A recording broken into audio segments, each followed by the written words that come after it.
గురువుగారు మన పవన్ కళ్యాణ్ గారు ఈ రకంగా చేస్తున్నారు, ఏం చేయాలో నాకు అర్థం కాదు. ఆ సారి కూడా మామూలుగా చెప్పారా? నేను చెప్పను అన్నాడు. నేను పవన్ కళ్యాణ్ చెప్తే నేను సారీ చెప్పడం ఏంటి, ఎవరో 100 మంది చెప్పమంటారు, నేను చెబుతా అన్నాడు. ఎవరు తెలుసా? BR Naidu garu, TV five chairman, TD board chairman. తప్పెవరిదయ్యా? డిఎస్పీదంట, లేదా గోశాల డైరెక్టర్దంట. మీ దుంపలేగా ఏమన్నా గోవుజేమన్నా చచ్చిపోయిందా? గోశాల డైరెక్టర్ అయితే అక్కడ డ్యూటీ వేశారు, గోశాల డైరెక్టర్ని, ఆ డిఎస్పీని అక్కడ వేశారు. వీళ్ళిద్దరిని సస్పెండ్ చేసి అయిపోయింది అంటున్నారు. అసలు ఏమి నిర్ణయం తీసుకుంది ఎవరు? నిర్ణయం తీసుకుంది పాలక మండలి కాదా? చైర్మన్ కాదా? ఈవో కాదా? వాళ్ళు మాత్రం సురక్షితం. ఎందుకంటే వాళ్ళు మా బాబు గారు మనుషులు.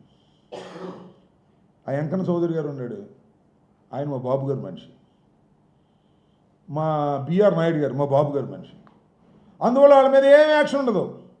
ఊనే తూతూ మంత్రం చేసేసి, తుమ్మకాయ మంత్రం చేసేస్తున్నారు. చివరికి గద్దిస్తే కాకినాడ వచ్చి చెప్పాడు పవన్ కళ్యాణ్ గారు, నేనే సారీ చెప్పంగాలేంది, మీరెందుకు చెప్పరు అని గద్దిస్తే చంద్రబాబు నాయుడు గారికి మళ్ళా భయం వేసినట్టుంది. ఎందుకంటే పవన్ కళ్యాణ్ గారు కాపులు లేకపోతే మళ్ళీ మేమేమైపోతామని భయం వేసి మళ్ళీ ఫోన్ చేసి చెప్పాడు, నాయుడు, బిఆర్ నాయుడు, నా మాట నాయా, ఇష్టం ఉన్నా లేకపోయినా చెప్పు, పవన్ కళ్యాణ్ గొడవ చేస్తాను చెప్పు అంటే అప్పుడు చెప్పాడు, ఏదో చెప్పనట్టుగా.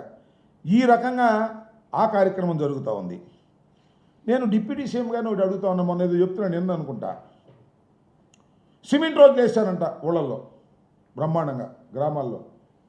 నేను చెప్తున్నా, వైఎస్ఆర్ కాంగ్రెస్ పార్టీ అధికారంలో ఉన్నప్పుడు గ్రామాల్లో సిమెంట్ రోడ్డులు వేసింది మేము, గ్రామాల్లో పర్మనెంట్ ఆస్తుల్ని సృష్టించింది మేము గ్రామాల్లో ఖర్చు పెట్టినట్టుగా మీరు రాబోయే 5 సంవత్సరాల్లో ఖర్చు పెట్టలేరు.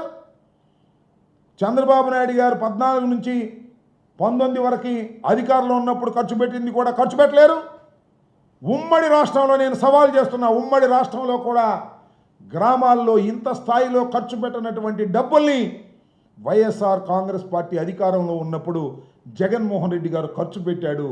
అది గ్రామీణ ప్రాంతంలో ఉన్నటువంటి ప్రజానీకం మీద, గ్రామాల మీద జగన్మోహన్ రెడ్డి గారికి ఉన్నటువంటి ప్రేమ అంటే ప్రేమ కాదు, గ్రామాలు అభివృద్ధి చెందాలి, పట్టణాలకు ప్రజలు ఎగబాకూడదు, గ్రామాల్లోనే ఉండాలి, బడులు బాగుపడాలి, కాన్వెంట్ల కోసం పరుగెత్తకూడదు అని ఇంగ్లీష్ మీడియంని గ్రామాల్లోకి తీసుకొచ్చినటువంటి వ్యక్తి. అవన్నీ సర్వనాశనం చేసేస్తున్నారు. ఇవాళ నేను సవాల్ చేస్తున్నా డిప్యూటీ సీఎం గారికి, మీరు రోడ్లు వేసాం, సిమెంట్ రోడ్లు వేసాం, ఆ రోడ్లు వేసాం, ఈ రోడ్లు వేసాం అని కోతలు కోసేస్తున్నారు కదా, పెట్టలు దొరలాగా. సవాల్ చర్చకు సిద్ధం.